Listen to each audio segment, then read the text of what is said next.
जय Hind and hello guys, स्वागत है आपका आपके अपने YouTube चैनल ज्ञानदेह होस्ट में। और इस वीडियो में मैं आपको बताने वाला हूं यूपी ट्रिपल एससी ग्राम पंचायत अधिकारी यानी कि VDO ऑनलाइन फॉर्म 2023 के बारे में कि कैसे आपको ये फॉर्म फिलअप करना है। तो आप इस वीडियो को देखते रहिए, यहाँ पर आपको स्टेप बाय स्टेप पूरी जानकारी दी जाएगी जिससे कि आप इस फॉर्म को बिना किसी मिस्टेक के भर पाएंगे। तो चलिए शुरू करते हैं गाइज। यहाँ पर भी जो वीडियो में देख सकते हैं हमारी ऑफिशियल वेबसाइट jobsgyan.in, इसका लिंक इस वीडियो के डिस्क्रिप्शन में दिया है। जैसे ही आप लिंक ओपन करेंगे आपके सामने इस रिक्रूटमेंट की जानकारी आएगी, जहां पर जानने को मिलेगा कि 1468 पद निकाले हैं विलेज डेवलपमेंट ऑफिसर यानी कि VDO, जिसको आप ग्राम पंचायत अधिकारी भी बोलते हैं इस पोस्ट पर। और यहां पर सभी कैटेगरी कैंडिडेट के लिए 25 रुपए एप्लीकेशन फीस है। अप्लाई करने के लिए आपसे 12वीं पास की योग्यता, साथ ही आपने यूपी ट्रिपल एससी PET 2022 पास किया हो, या फिर कह लीजिए कि आपके पास यूपी ट्रिपल एससी PET 2022 का स्कोर कार्ड हो। साथ ही कंप्यूटर CCC+ की भी नॉलेज आपको होनी चाहिए। तो ये सभी जानकारी आप यहां पर चेक करेंगे। ऑफिशियल नोटिफिकेशन के ऊपर क्लिक करके इस नोटिफिकेशन को यहां से और भी डिटेल में पढ़ सकते हैं कि इसमें आपकी इंपॉर्टेंट डेट्स क्या है। बेसिकली आप इस फॉर्म को 12 जून 2023 तक भर पाएंगे। तो ये सभी जानकारी चेक करने के बाद यहां पर आप अप्लाई ऑनलाइन लिंक पर क्लिक करें। इस पर क्लिक करने के बाद में आप यहां पर होम पेज पर आ जाएंगे, क्योंकि ये वेबसाइट ऑटोमेटिकली रिडायरेक्ट होकर के होम पेज पर आ जाती है। फिर आपको यहां पर कैंडिडेट रजिस्ट्रेशन इसके ऊपर क्लिक करना है। इस पर क्लिक करने के बाद आप यहां पर अप्लाई पर क्लिक करेंगे एंड देन आपके सामने कुछ ऐसा इंटरफेस आ जाएगा। अभी आप यहां पर सबमिट एप्लीकेशन यहां पर क्लिक कीजिए। सबमिट एप्लीकेशन पर क्लिक करने के बाद आपके सामने इंस्ट्रक्शंस आएंगे। आप यहां पर इन सभी को स्क्रॉल करते हुए I have read the instructions इसके ऊपर टिक करेंगे एंड आई एग्री के ऊपर क्लिक करेंगे। फिर आपसे पूछा है कि आप किस माध्यम से इसमें अप्लाई करना चाहते हैं, थ्रू पर्सनल डिटेल या फिर थ्रू OTP। तो आप यहां पर थ्रू पर्सनल डिटेल या OTP कोई भी एक सिलेक्ट कर लीजिए। जैसे कि मैंने थ्रू पर्सनल डिटेल सिलेक्ट किया, तो अभी आपको यहां पर 2022 का जो PET रजिस्ट्रेशन नंबर है वो एंटर करना है। जो आपकी डेट ऑफ बर्थ है वो आप यहां पर सिलेक्ट कर लेंगे। फिर जेंडर क्या है वो आपको यहां पर सिलेक्ट करना है। Are you domicile of UP, क्या आप यूपी के स्थायी निवासी है? अगर हाँ तो यस, नहीं तो आप नो करेंगे। कास्ट कैटेगरी कौन सी है वो आप यहां पर सिलेक्ट कर लेंगे, जैसे कि यहां पर हम ये सिलेक्ट करते हैं। फिर ये वेरिफिकेशन कोड फिल करके आपको क्लिक हियर टू प्रोसीड इसके ऊपर क्लिक करना है। अब गाइज यहां पर आपके सामने आपकी PET की इंफॉर्मेशन आ जाएगी जो कि आपने उस वक्त भरी थी। आप यहां पर इन सभी जानकारी को चेक करते हुए आएंगे। और अभी यहां पर आपके सामने ऑप्शन है additional age relaxation other than above reason, caste category, sub category, service duration. तो यहाँ पर गाइज अगर आप यहाँ पर आयु सीमा के अंदर छूट चाहते हैं, अगर आपकी कैटेगरी SC ST OBC है जिसमें कि SC ST कैंडिडेट को 5 साल की और OBC को 3 साल की छूट मिलती है, तो अगर आपकी ओवर एज हो चुकी है तभी आप यहाँ पर यस करें। अगर आपकी कैटेगरी SC ST OBC है और ओवर एज आप नहीं हुए हैं, 40+ नहीं किया है, तो आप यहाँ पर नो कर दीजिए। इसके बाद यहाँ पर गाइज जो आपकी एकेडमिक डिटेल यानी कि क्वालिफिकेशन की जानकारी है वो दी गई है। 10th की जानकारी यहाँ पर है जिसको आप बिल्कुल भी एडिट नहीं कर सकते, बट जो 12th की जानकारी है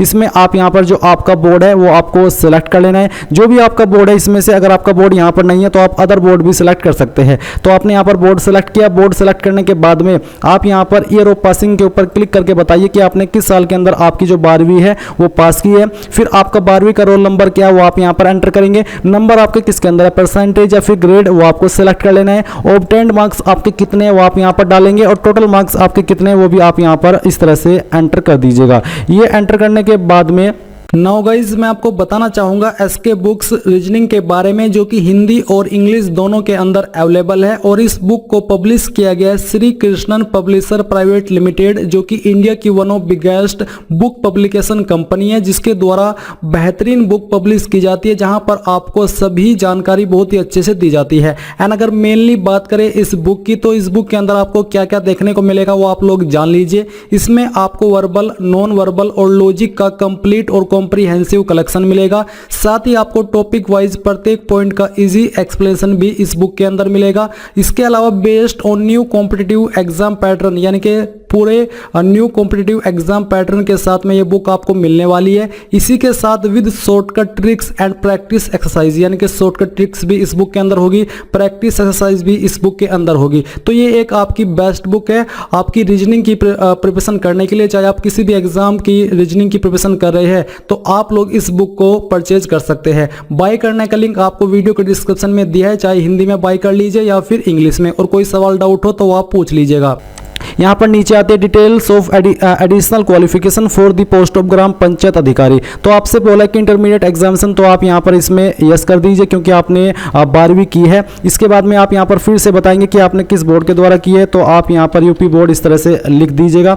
ये लिखने के बाद में ईयर ऑफ पासिंग आपको फिर से सेलेक्ट करना है कि आपने 12वीं किस साल के अंदर पास की है। आपका जो रोल नंबर है वो आपको यहाँ पर एंटर करना है। आप चाहे तो रोल नंबर या फिर सर्टिफिकेट नंबर भी 12वीं का दे सकते हैं। एंड कब आपका सर्टिफिकेट इशू हुआ है वो डेट आप यहाँ पर इस तरह से कैलेंडर के ऊपर आकर के सिलेक्ट कर लीजिए। इस तरह से आप यहाँ पर आइए, पहले ईयर फिर यहाँ से मंथ, तो इस तरह से आपकी डेट आ जाएगी। परसेंटेज सिस्टम, तो आप यहाँ पर बता दीजिए कि आपका परसेंटेज है या फिर ग्रेड है। जैसे कि मैंने परसेंटेज सिलेक्ट किया तो फिर आपको बताना कि कितने नंबर आपको आए थे और कितने में से आए थे, वो आप यहाँ पर टोटल मार्क्स के अंदर एंटर करेंगे। फिर है certificate of NCC in certificate of CCC in computer provided by NELT। तो यहाँ पर अगर आपके पास है आप यहाँ पर यस कीजिए। यस करने के बाद में आप ये वेरिफिकेशन कोड डालेंगे और सबमिट पर क्लिक करेंगे। अब गाइज आपने जो जानकारी अभी भरी है उन सभी का प्रीव्यू आपके सामने, आप इन सभी जानकारी को इस तरह से चेक कर लेंगे। एंड चेक करने के बाद में आप क्लिक है to proceed for photo and signature, इसके ऊपर क्लिक करेंगे। इसके ऊपर क्लिक करने के बाद में जो आपने पीटी के वक्त में फोटो एंड साइन अपलोड किया था वो यहाँ पर दिया गया है। आप यहाँ पर इसको चेक करके कंटिन्यू के ऊपर क्लिक कीजिए। इसके बाद में फिर से यहाँ पर आपका जो फॉर्म का प्रीव्यू है वो आ चुका है। आप यहाँ पर इन सभी जानकारी को एक बार फिर से चेक कीजिए। चेक करने के बाद में आता है update required document details, if not applicable then type NA। तो बेसिकली यहाँ पर जो एज प्रूफ है जिसमें कि आप सर्टिफिकेट ऑफ मैट्रिकुलेशन यानी कि 10th का सर्टिफिकेट भी दे सकते हैं और बर्थ सर्टिफिकेट है तो वो भी दे सकते हैं, ये अनिवार्य है। तो आप यहाँ पर इश्यूइंग अथॉरिटी में बताएंगे। अगर आप 10th का सर्टिफिकेट दे रहे हैं तो आप यहाँ पर यूपी बोर्ड लिख दीजिए क्योंकि यूपी बोर्ड के द्वारा ये सर्टिफिकेट जारी किया जाता है। अगर आप बर्थ सर्टिफिकेट दे रहे हैं तो आपको बताना कि किस अथॉरिटी के द्वारा आपका सर्टिफिकेट जारी हुआ, जैसे कि SDM, तहसीलदार, नायब तहसीलदार, मजिस्ट्रेट। फिर आपको बताना कि कब ये सर्टिफिकेट इशू हुआ है। तो अगर आप 10th की इन्फॉर्मेशन दे रहे हैं यानी कि 10th के सर्टिफिकेट की दे रहे हैं तो आपको बताना है कि किस साल के अंदर आपका जो आपकी मार्कशीट है उसके ऊपर डेट मेंशन है कि कब आपकी जो मार्कशीट है वो जारी हुई है। इस तरह से आप इसको सिलेक्ट कर लीजिएगा। सर्टिफिकेट नंबर आपका जो भी है वो आप यहाँ पर दे दीजिए। इसके बाद में आप यहाँ पर अपडेट के ऊपर क्लिक कीजिए। इसके ऊपर क्लिक करने के बाद में आप यहाँ पर अपडेट डिटेल्स इसके ऊपर क्लिक कीजिए एंड इसके ऊपर क्लिक करने के बाद ये जानकारी आपकी यहाँ पर इस तरह से अपडेट हो जाएगी। आप इसको डिलीट करके दोबारा से अपडेट करना चाहे तो वो भी कर सकते हैं। फिर आता है रेसिडेंस प्रूफ डोमिसाइल सर्टिफिकेट, ये ऑप्शनल है, देना चाहे दे सकते हैं और खाली छोड़ना चाहे तो छोड़ सकते हैं। अगर दे रहे हैं तो आप यहाँ पर इश्यूइंग अथॉरिटी में बताइएगा कि किस अथॉरिटी के द्वारा आपका सर्टिफिकेट जारी हुआ है डोमिसाइल का। जैसे कि मैंने आपको बताया कि ये इन SDM, तहसीलदार, मजिस्ट्रेट, इन अथॉरिटी के द्वारा जारी किया जाता है। तो अगर आप दे रहे हैं तो आप यहाँ पर आपकी अथॉरिटी का नाम दीजिए, उसकी पोस्ट का नाम दीजिए, डेजिग्नेशन जिसको बोलते हैं, एंड सर्टिफिकेट के ऊपर मेंशन होगा कि किस अथॉरिटी ने, किस पोस्ट की अथॉरिटी ने ये सर्टिफिकेट आपका जारी किया है। इसके बाद यहाँ पर आपको इश्यूइंग डेट बतानी है और सर्टिफिकेट नंबर देना है और अपडेट के ऊपर क्लिक करके उसको अपडेट कर देना है। अगर आपकी कैटेगरी SC ST OBC है और आप यहाँ पर कास्ट सर्टिफिकेट की जानकारी देंगे, ये अनिवार्य है क्योंकि आप देख सकते हैं कि इसके सामने अनिवार्य लिखा है। तो आपको बताना कि किस अथॉरिटी के द्वारा जारी हुआ है, कब ये सर्टिफिकेट आपका इशू हुआ है, वो भी आप यहाँ पर इस तरह से सिलेक्ट कर लीजिए। एंड इसके बाद में यहाँ पर जो सर्टिफिकेट नंबर है वो आप एंटर कीजिए। फिर अपडेट के ऊपर क्लिक करके इसको भी आप अपडेट कर दीजिए। अब गाइज यहाँ पर आप नीचे आइए, बाकी की जानकारी आप यहाँ से वेरीफाई कीजिए। यहाँ पर कुछ सवाल है प्रेफरेंशियल डिटेल्स, जहाँ पर served in the territorial army for a minimum period of 2 year और, अगर आपने सर्व किया है तो आप यहाँ पर यस करें, नहीं तो आपको नो करना है। Has obtained national cadet corps B certificate, क्या आपके पास नेशनल कैडेट कॉर्प्स का B सर्टिफिकेट है? अगर हाँ तो यस, नहीं तो नो ही रहने दीजिए। हैज ए रूरल बैकग्राउंड, क्या एक रूरल बैकग्राउंड है आपका? अगर हाँ तो आप यहाँ पर यस करें, नहीं तो आपको नो करना है। रूरल यानी कि ग्रामीण और अर्बन यानी कि शहरी, तो जो भी है आप उसके अकॉर्डिंग यस नो कर दीजिएगा। इसके बाद यहाँ पर आपके एड्रेस की इन्फॉर्मेशन दी गई है, आप इसको वेरीफाई कीजिए। वेरीफाई करने के बाद में यहाँ पर आपको डिक्लेरेशन के ऊपर टिक करना है। इनके ऊपर टिक करने के बाद वेरिफिकेशन को डालिए और सेव एंड प्रोसीड के ऊपर क्लिक कर दीजिए। अब गाइज आपके सामने यहाँ पर कुछ ऐसा इंटरफेस है जहाँ पर बोला है कि अगर आपने जो भी जानकारी भरी है उनमें कोई चेंजेस करना है, कोई एडिट करना है तो आप प्रीव्यू एडिट के ऊपर क्लिक करके कर लेंगे, नहीं तो आपको proceed to payment of fee and final submission इसके ऊपर क्लिक करके यहाँ से ओके कर देना है। ओके करने के बाद में यहाँ पर आपके सामने फीस का अमाउंट है तो आपको क्लिक है टू पे इसके ऊपर क्लिक करना है और यहाँ से ओके करना है। ओके करने के बाद में यहाँ पर आप आएंगे और SBI state bank of India को सिलेक्ट करेंगे, फिर प्रोसीड फॉर पेमेंट इसके ऊपर क्लिक करेंगे और यहाँ से ओके कर देंगे। ओके करने के बाद में यहाँ पर आपको कुछ ऐसा इंटरफेस देखने को मिलेगा, फिर आप यहाँ पर टिक कीजिए, फिर प्रोसीड फॉर फी डिपोजिशन के ऊपर क्लिक करके यहाँ से ओके कीजिए। ओके करने के बाद में आपको यहाँ पर पेमेंट के पेज पर ट्रांसफर कर दिया है। आप यहाँ पर SBI net banking, SBI debit card, UPI यानी कि इनमें से जिस भी माध्यम का इस्तेमाल करके फीस को जमा करना चाहे वो कर सकते हैं। एंड जैसे ही आपकी फीस जमा हो जाएगी आपको इसी वेबसाइट पर रिडायरेक्ट किया जाएगा जहां से आपने फॉर्म फिल करना स्टार्ट किया और आप अपने फॉर्म का फाइनल प्रिंट आउट ले पाएंगे। तो गाइज इस प्रकार से आप लोग UPSSC वीडियो यानी कि ग्राम पंचायत अधिकारी ऑनलाइन फॉर्म 2023 को भर पाएंगे। आई होप ये प्रोसेस आपको पसंद आया होगा। So thanks for watching. जय हिंद।